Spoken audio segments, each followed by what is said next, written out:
All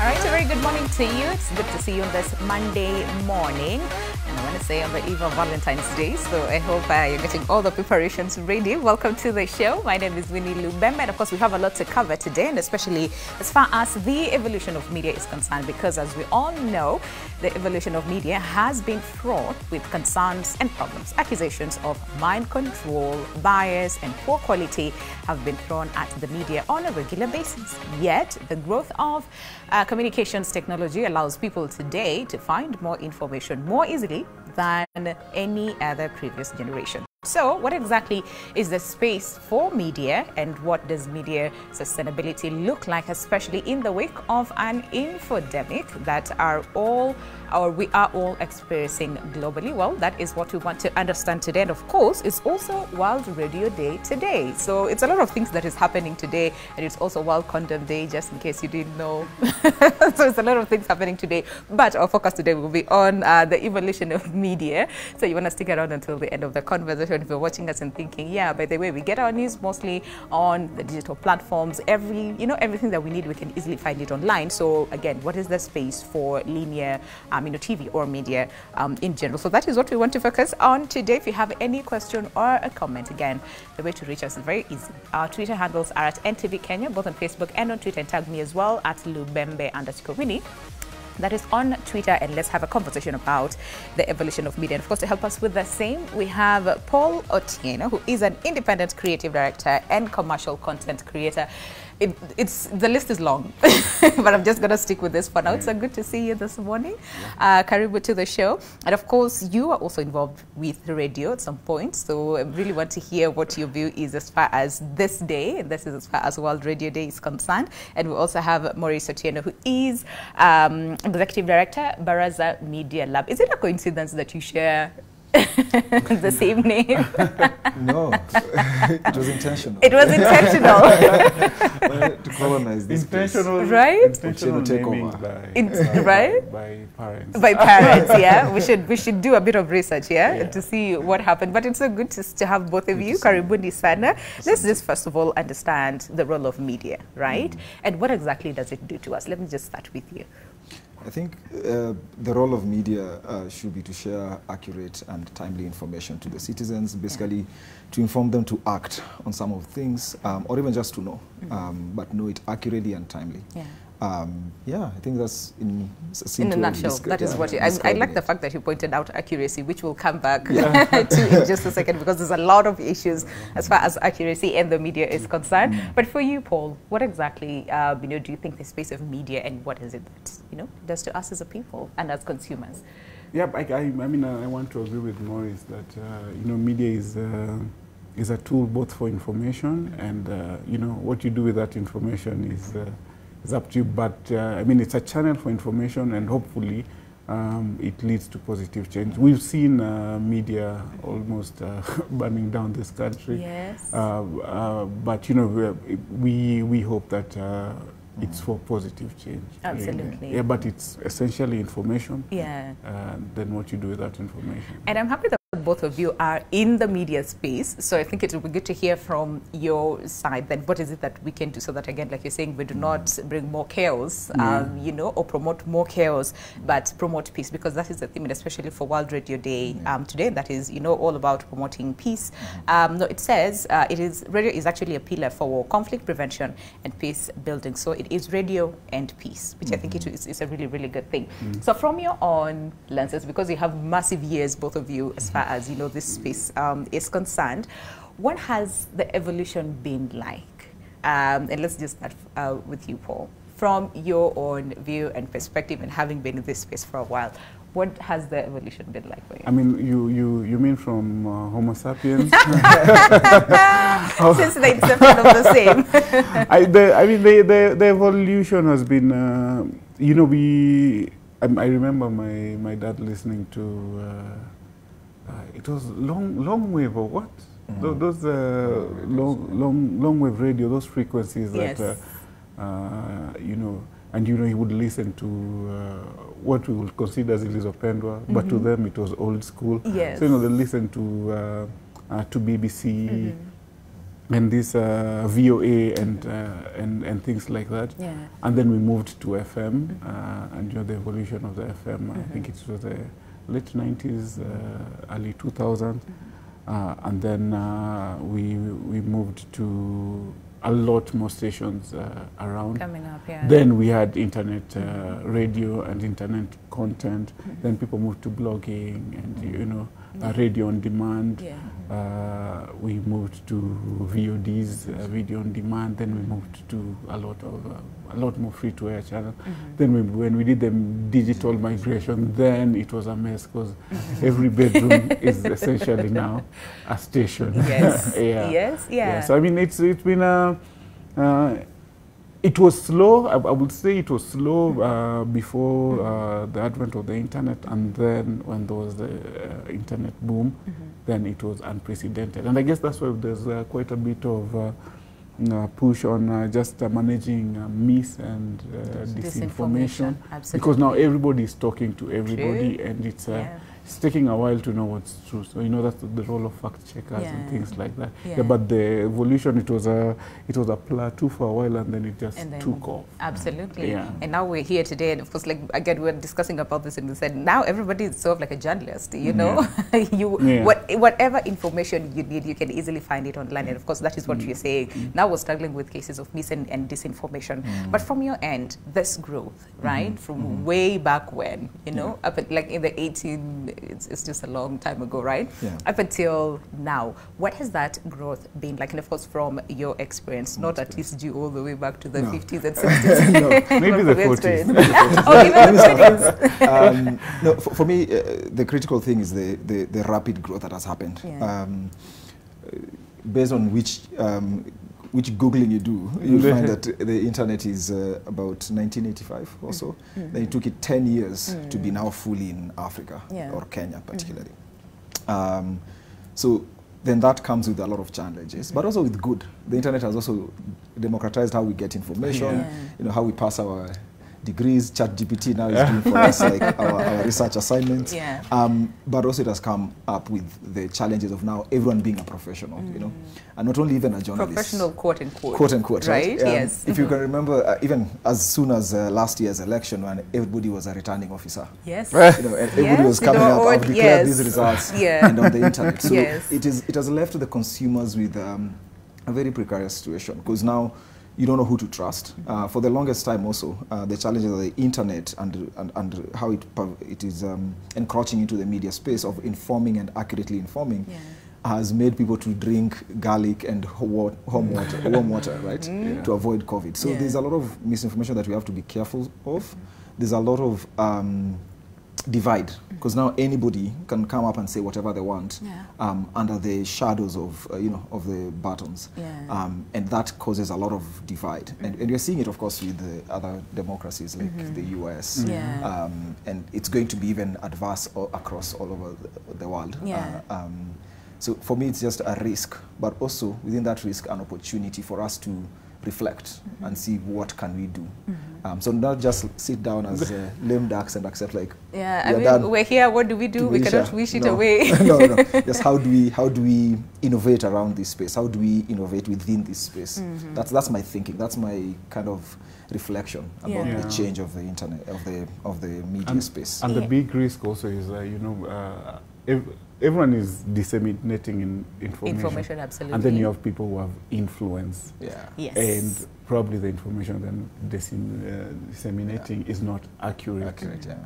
So that's also a risk. A bit of an issue, And we're also seeing a lot of, and especially when it comes to content, I mean, the audience is also changing. The way people used to consume content, I would say, a few years, like 10 years, 15 years, 20 years ago is not the kind of, right? The audience is also changing. And now we have content creators, people, disseminating, again, like we're saying, information online. There's also a crop of influencers. There's a lot of things that are happening, in the digital space that now we sit back and so then where is the space for, linear TV, for example, now?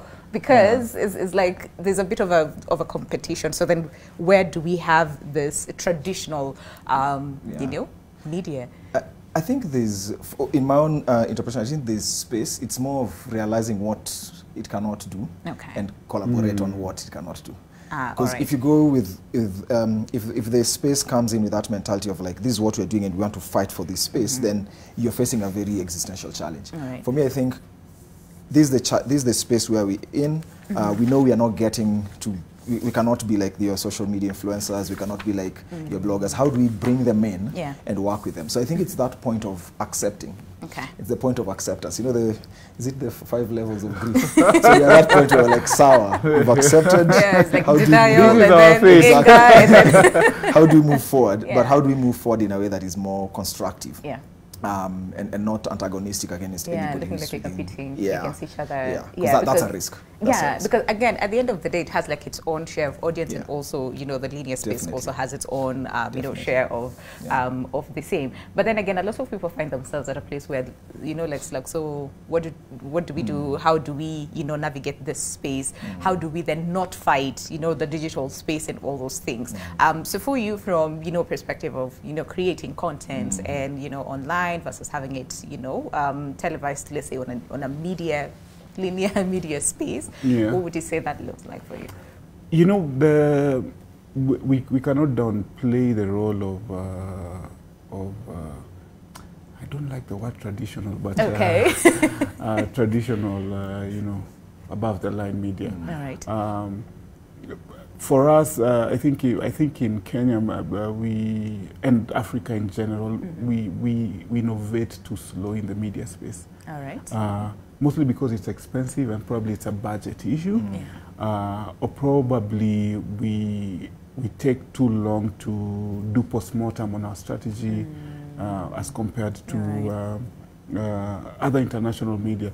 I've read reports. You know, from I think there was a 2007 report by New York Times on the changing media. I know BBC has been innovating for a long time. They probably have the longest running podcast in the world over time. That's true. But maybe because they have a credible war chest that's thoroughly funded by either the government or well-wishers. Also, the need to create, you know, credibility as a media unit, so that people can trust you and fund those processes. I guess that's why they have. So we take too long to innovate, and our innovation is we have to let the bold test first, and then we try and adapt. By the time we're adapting, we're getting to them. They've innovated into something else. So I guess that's the risk for the traditional media. However, I mean that it still plays a role. So, for example, we our key media stations, much as you know, there's an economic issue, are big employers. Probably have the best resources in terms of technical expertise and equipment as compared to the smaller coming out units. They have considerable budget, so you would have people going into, you know, investigative journalism, documentary, and things like that, and then they're able to generate reports quite quickly. And that's why, you know, you if a politician is somewhere, you know, at 7 p.m. Whether it's Manchester United or Arsenal play, for the record, Manchester United is... okay. Yeah. You're going to just rattle people this morning. On Valentine's. So, right? You have people telling the DJ, Ebu Zima Mziki, it's time for news. Or, you know, they're asking whoever has the remote, you know, turn on the news. We'll come back to this later. So there's that role. It probably is a chokehold. I think with the penetration of the internet, slowly by slowly people are watching news whenever they want to. But I feel we still have quite a bit of some time. So the role of the mainstream media is still there. You know, when I was in campus, they kept saying newspapers are going to die. Okay. And newspapers are still here with They're us. still Like, here, it's yes. such a long, slow, I mean, I'm sure painful you've had death. these conversations around, now we have like robots doing the news, and I'm pretty sure Yeah. you've seen this, and then people are like, okay, so where Where's to the end up in case? the next few Exactly. years, Yeah. right? But yeah. even those robots, you know, they're responding to what we input are them. doing. Like Exactly. we are feeding the robots. Yeah. So and then media does not, the information does not get old. That's why, you know, we go back into history and read, you know, okay, so this happened around this time. You know, there's an archive Yeah. of that content. So it's not a waste. So I feel there's that role, but we need to innovate a bit faster on that space. And play catch up. I think mean, yeah. very accurate. I think for the longest time, maybe buried our heads, and now it's time to come out. Yeah. But I will also not completely attribute it to the industry as the cause of where we are right now. All right. As an industry. I will also attribute it also to slightly to the audience also. All right. Let me explain a little Okay. bit All right. further. Okay. Okay, blame us. Let me blame the audience just a little bit further. All right. In the sense that we also accepted cynicism when people were attacking the media. You know, we cheered. Githeri media, Githeri media. fake news, Yes. you know, fake news, and when Yes. politicians also took advantage of that scenario and discredit, like, you know, chipped on the credit of media. So, for example, when a politician goes on stage and says, "Oh, I was misquoted," then the public kind of reads in between like, "This media is not trustworthy." Yeah. So they're continuing to chip on the credibility of right. media, and the Yeah. public cheered on. You know, and that in itself is a risk. Is a risk because then you're seeing your source of truth and information is no longer trustworthy. True. So we don't Doesn't have matter. we don't have a leg to stand on. So that's also what I attribute to that. Okay. In form of issues like government, it's good you mentioned BBC. It's also to look at how government has supported media. Yeah. Okay.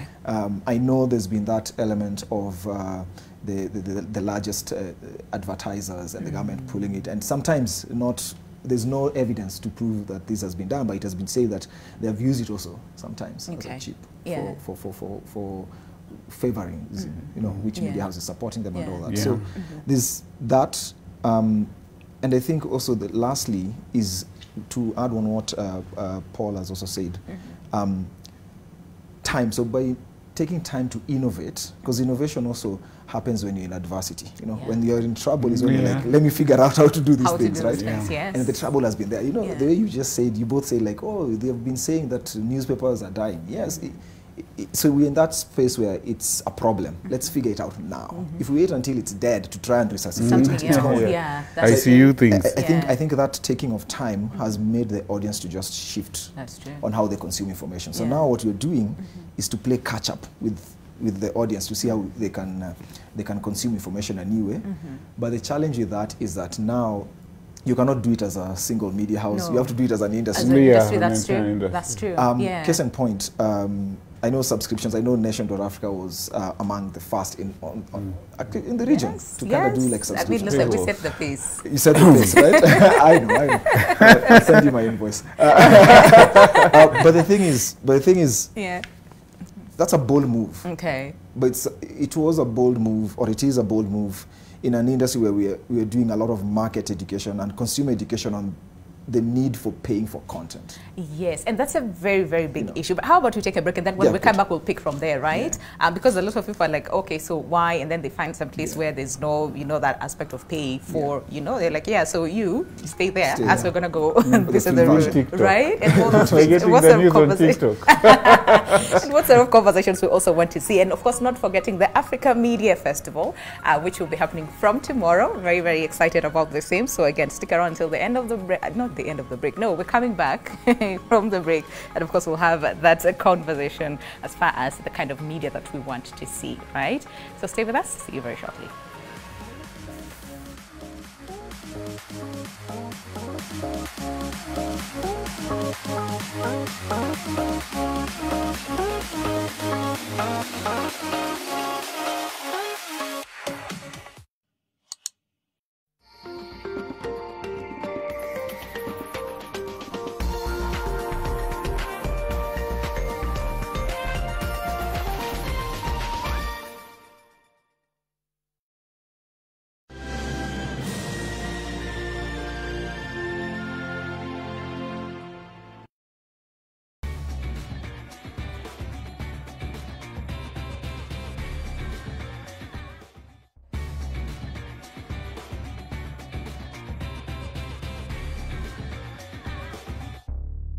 Centum Real Estate brings to you 265 Elma 1 Apartments, the newest and most stylish development in Kasarani. Pay a deposit of 250,000 Kenya shillings and the balance in flexible installments or mortgage financed.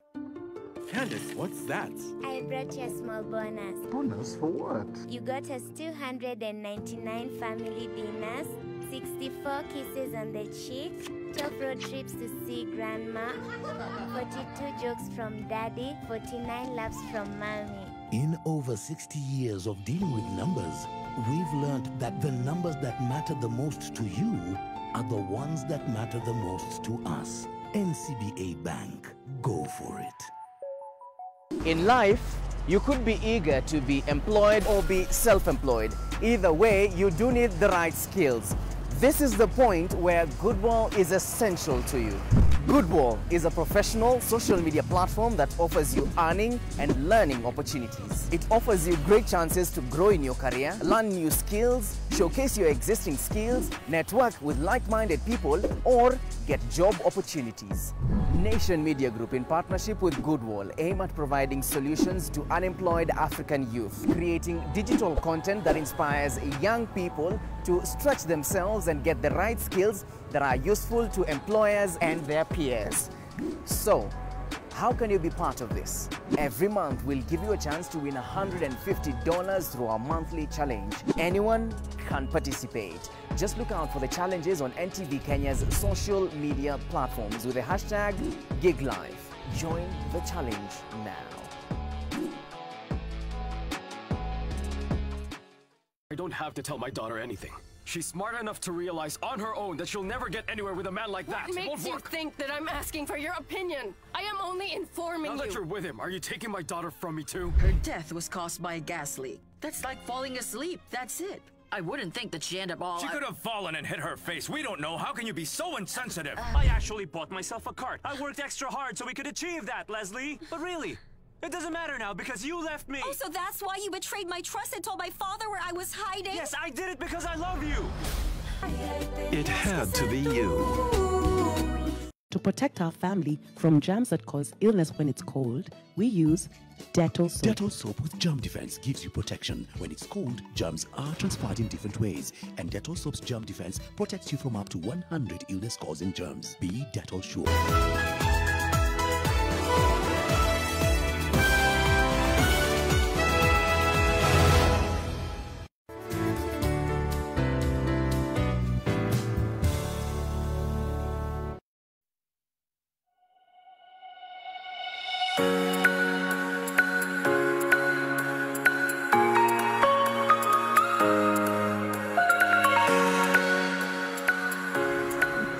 All right, listen, welcome back. Of course, the conversation still continues online.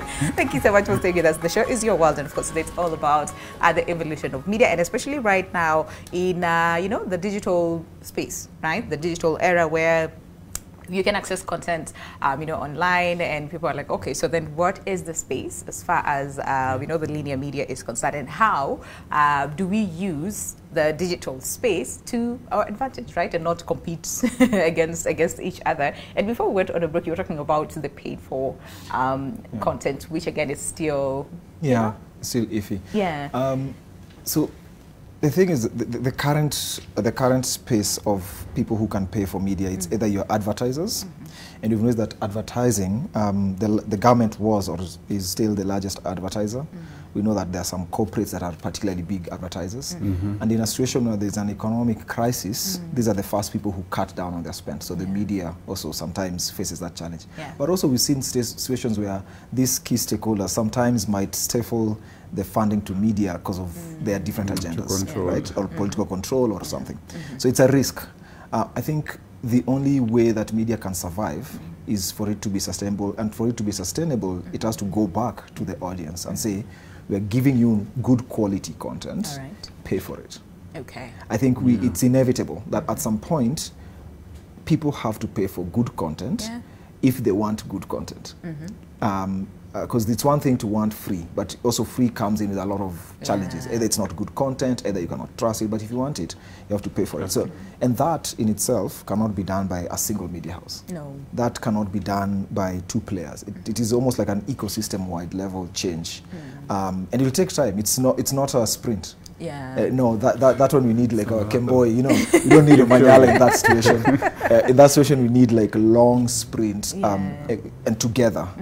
So you change the public perception on how they consume and appreciate information. I see people in Kenya still subscribe to New York Times. Some people subscribe to Showmax, Netflix, right? So there's that culture that is building of like, I need to pay for this so that I can consume it. So just make it also something for news. That's my own opinion. So then how do we approach this? Because again, there's a lot of people who are like, but why? But then in real sense, they might actually end up paying to access other, how do we then, I mean, you, like Maurice has said, you know, you have to grow the industry. Okay.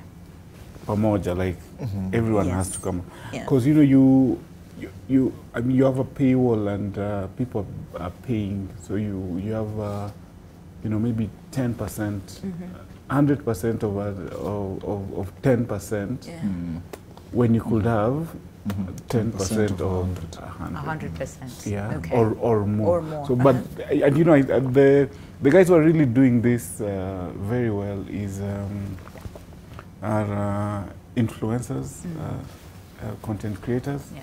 And musicians, because they're building the industry and they understand, you know, if we have a bigger pie, then a lot of us get to eat, as compared to only one person trying to eat this. We are Kenyans. We will go for, you know, we will queue on and cause traffic to get the free newspaper publications every day, like.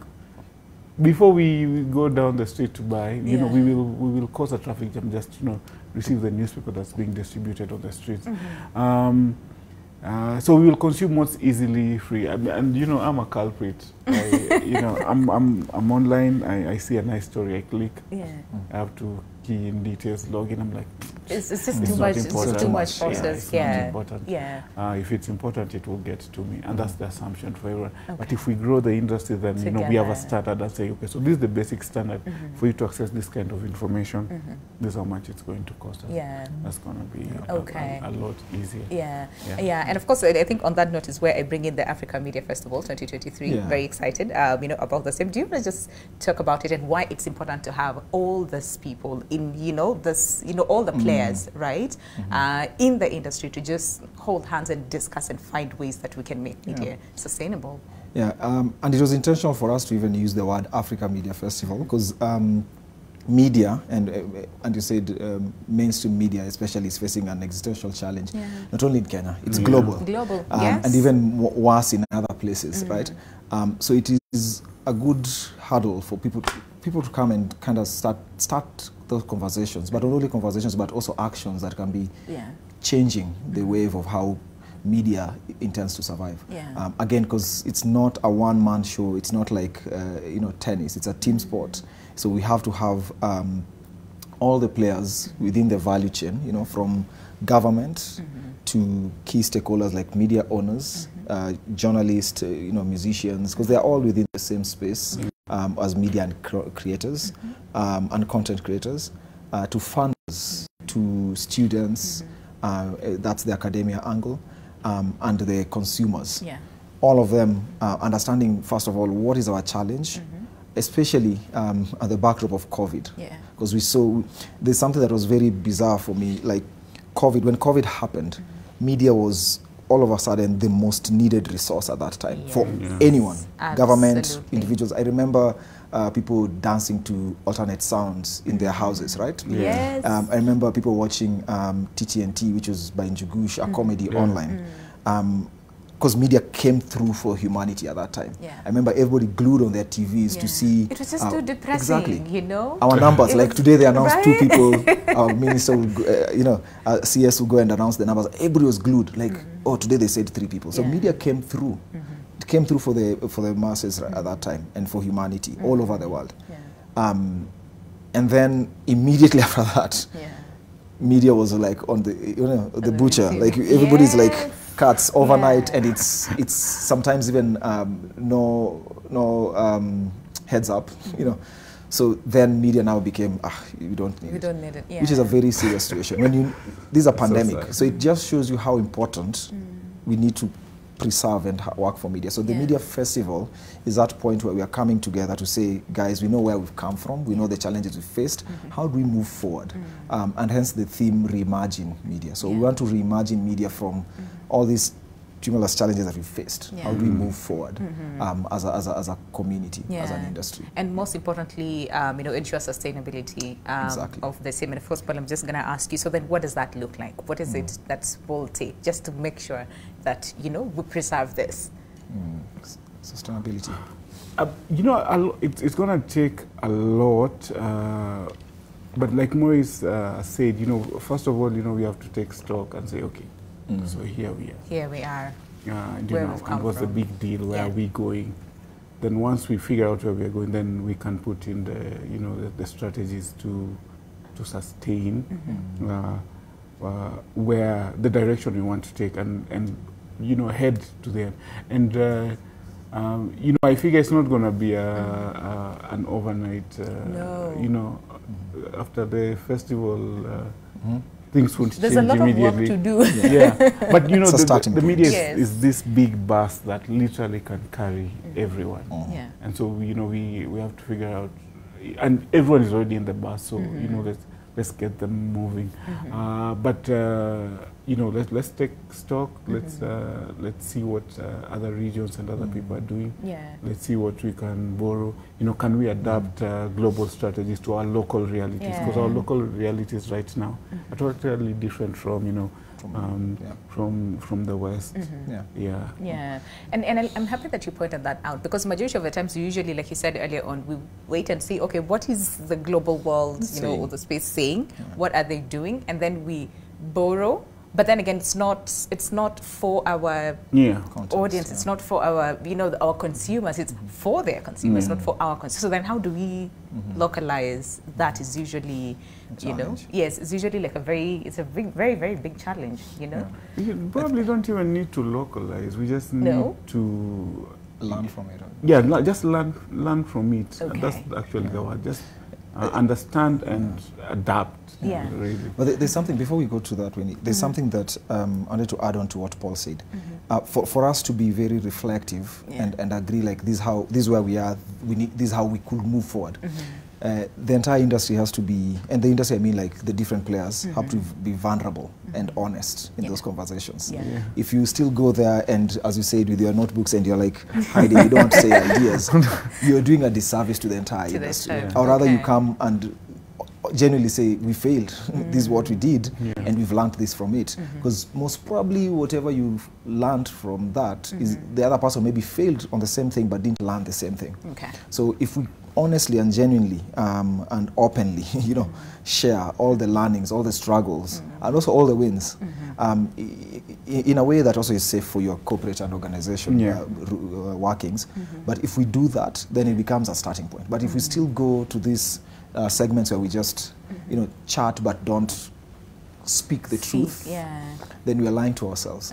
We are lying to ourselves. We'll still do another festival to discuss another thing. And we don't. We don't need that. And also, you know, if you think about it, how we are creating content right now, you know, others are using phones, others are using high-tech gear. And everybody is doing what they can, or what they think they should be able to do. If we are able to align, you know, and say, we are going to be funny, but we are not going to tell lies. You know, we are not going to attack people because of their race, because of their tribe, because of their religion. You know, if we're able to, you know, have honest discussions and say, okay, so these are no-go zones, then it's easier. I did a tour when we were doing the COVID impact on creatives. The COVID impact on creatives. We did 4 counties, and, you know, also in different capacities. I traveled many other counties, And it's so interesting to see, you know, what people are doing, you know. When you go to Eldoret and you see, you know, people are really, really deep, intense writers. You go to Malindi and people are very technical. They have equipment, they just want to shoot the whole day or record the whole day. You go to Kisumu and people just want to perform. You go to Nyeri, people want to read and write and sing and act. So, you know, different regions are adapting differently. And they're bringing totally different things onto the table. But if we have you know, a set of guidelines of, you know, this is how we are going to handle a bit of media and content, then it's easier to know to even speak and say, so this is the baseline for everyone. Okay. All right. Both of you will actually be taking part, right? And this is in the Africa Media Festival 2023. My question is, what sort of conversations do you want to hear? What sort of action do you want to take? And you know, what is it that you expect from this? Because you're taking part, but you're also part of this big you know, industry and all those things, but consumers at the same time, right? I think, yes, conversations are nice, good to have, but I do think it has to be a starting point. The expectation that we have from the festival actually is that it's not a solution.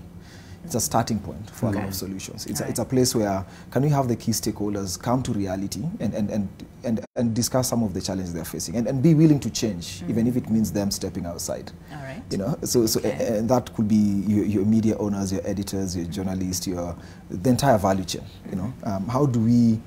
So for me, the expectation is that maybe should be that after the festival, we do see some serious either collaborations geared towards solving for some of the little challenges that we have. Either it's challenge on talent, because remember, as the consumers are changing, there's also need for talent to also change on how they are sharing information. A few years ago, social media was like, if you're a journalist, it was like that's your own thing. Now it's becoming almost like an organization thing where they're like, you have to have a social media, you have to clean it up, you have to use it, because it has changed. So now all of a sudden you're coming from school and you have to know how to use social media well, you know. And also the organizations also can collaborate in terms of some of these trainings that cut across. How do you work with your talent in order to have, I don't know, social media etiquette? I'm just, you know, data is becoming interesting. How do we work as a collective to use data storytelling mechanisms? So I hope that the festival, and it's our intention that the festival becomes a starting point for important collaborations across newsrooms and media houses and different media genres. I'll be super happy to see, you know, content creators working with NMG. And they become almost like an outpost for NMG to produce content that is relevant for them. Or it'll be interesting to see media houses. And I know there's associations, there's organizations that are collaborative, that have brought the media houses together. I do think, though, that we do need to either input some new energy into this conversation and new way of thinking.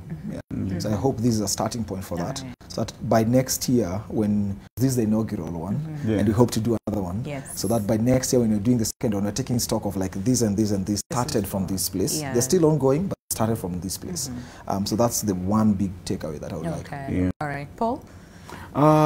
You know, what Maurice has said is really important. You know, when you look at the talent, the skills, so you have content creators who are making TV grade content, and so some of it is branded, some of it, you know, it's you know, this is what I do, this is what I like. So you have people like Goofy, who's doing amazing documentaries, you know, Magunga, working on brilliant work when it comes to travel content.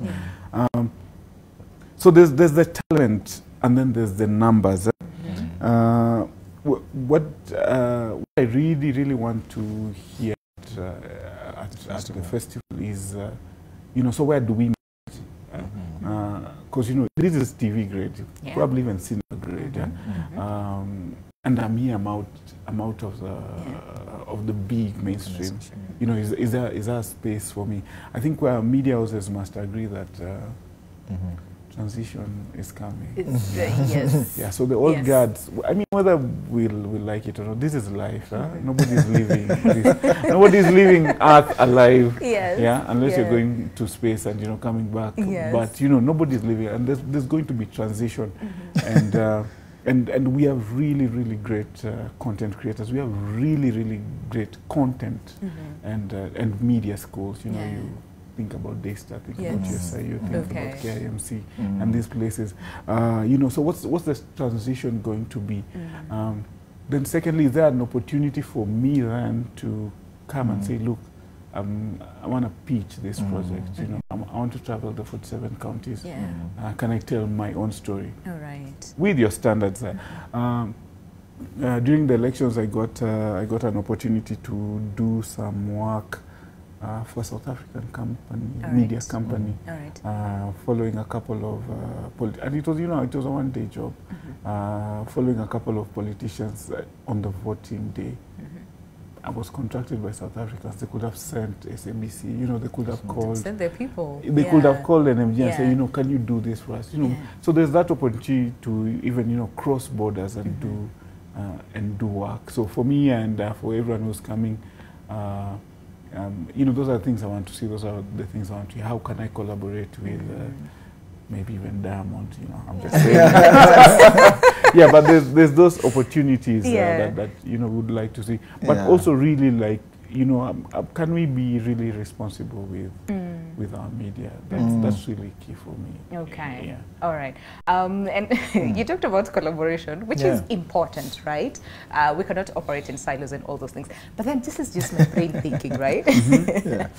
That yes, collaboration is important, but at the same time, maintaining the business aspect of the same, right? Because at the end of the day, there's this audience that all of us want to tap into, and we want to keep on our side, right? So then how do we do that without losing the business sense of the same? And this is just me thinking out loud. Collaboration does not mean that, you know, we are all buddies and let's just do things share for all free. The secrets and all those things. Collaboration is purely a commercial decision.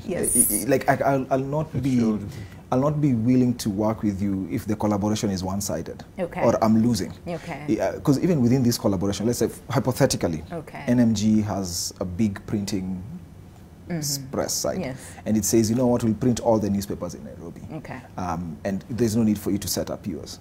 In that kind of conversations, there's some form of collaboration where NMG will say, like, we'll print it, but you either pay, you know. So there's that bit where NMG is also gaining, like, I don't have dead assets, you know, I'm meeting my costs, but these other guys are also meeting their audience and producing at a lower cost. So either way, the collaborations either way has to end up having some commercial sense. Either it's saving you some money, or you're bringing you're more not money. Or bringing more money. So, but it cannot be. It can never be like, oh, I'm losing, because you're running a business, and in the first instance, why we are in this space is because we don't have money. Because if we had unlimited, like, deep pockets, we'll not be cutting people's jobs. It's not like fun to send people home. It's not fun to, you know, to not air some stories because maybe the person who's funding us is breathing down our necks. It's not fun. I don't think the industry wants that. I think it's more of financial pressures. For me, media freedom is actually a sustainability question. That's true. It's not about, you know, authoritarian governments or yes, there's also some bit of authoritarian governments or rights for journalists and media, but also it's a sustainability thing. If you starve me money as a media house, I don't exist. I'm not free, and I'll dance to the tune of the piper. You know, whoever is paying my bill is the person I'll dance to their tune. True. So we start with financial freedom first of all for media. Then we go into other things that are ailing media right now. And for that, yes, collaboration is a small part of the financial freedom, because collaboration also allows for either things that you could not do by yourself. How do I upskill? I don't know how many staff I have at NMG. How do I upskill the entire Daystar or Strathmore, or, you know? But if you kind of come together, then it becomes easier, and the ripple effect is seen over time. So I think, and the collaboration does not only mean that it has to be media houses. No. It can be media houses all together and other people, from funders to government, and really sitting on the table and saying, let's do this low-hanging fruits first. Absolutely. At this time when we're on our knees, you want low-hanging fruits. You know, when you can easily celebrate, like, oh, actually, you did this, even if it's a tiny thing, because you need that energy to give you the power to go on. Okay, Yeah. I like that. And, let me just add that, you know, the media actually understands that collaboration is inevitable. Yeah, no, not inevitable, but you know, it's costly because, you know, only the media is able to say, you know, 30 seconds here will cost you this much. 10 seconds here will cost you this much. However, just because it's free does not mean it didn't cost something. And for content creators, you know, the resources, you know, I have gear that I either have to hire or service, and then there's time, which is a key resource.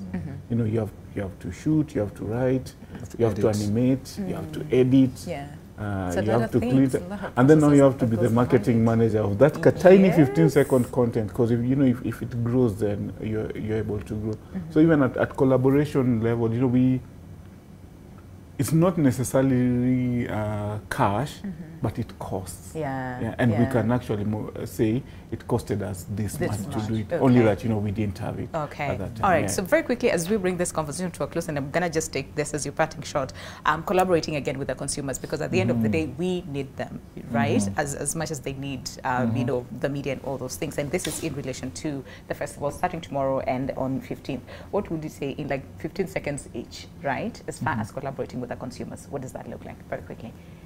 Sorry, I come again. I'm trying to get the question. Collaborating with the consumers in terms of getting the consumers on this other end, right? And the creators are on this other end. But we need to work together to make sure that both are happy in terms of I like what I'm consuming and I like what I'm giving out, right? Yeah, that's purely a function of data and research. You know, you have to get to the ground and you know, listen to what consumers are saying. So, for example, you have a lot of production houses in Mombasa, very tiny, hybrid, minute production houses, and all the content is going to Tanzania. We don't see it here. So, you know, they're creating that content for that region, the Swahili-speaking, because they understand, they have their ears to the ground. You know, if you go to Kisumu or whatever, I'm part of some creatives set up a show called Too Early for Birds. We know what our audiences want. Yeah, we know what they want. Give them what they want. Because we are listening to them. So there has to be an intense both collecting and analyzing that data. It's let's not create out of just because we want to have something out. Because we have cameras. Maurice, literally 5 seconds. And before we literally 5 seconds out. I think what he said in terms of data, but also being critical in the sense that whatever you are commenting online about media is critical, yes, but also accurate. Because you don't gain anything by chipping away from another person. I think that's what, as an audience, we need to learn. Absolutely. Like, add on to it. Yeah, absolutely. All right, we have to say goodbye. Thank you very much. Do we really have to say goodbye? Can I read the news? Right? You can. You absolutely can. Paul Otieno, Independent Creative Director and Commercial Content Creator, as well as Maurice Otieno, Executive Director, Baraza Media Lab. Thank you so much, really, to both of you for coming by today. And of course, not forgetting what will be happening from tomorrow. That is the Africa Media Festival 2023. Of course, the theme is all about reimagine media. And of course, you'll get that right here, you know, on NTV from tomorrow. And of course, we can all be part of the same. It's going to be an exciting 2 days of conversations in terms of media sustainability. So, see you tomorrow, same time, same place, right here. Most likely not same place, but yes, I'll see you tomorrow from 8 to 9 right here on your World. But until then, stay safe and God bless. Goodbye.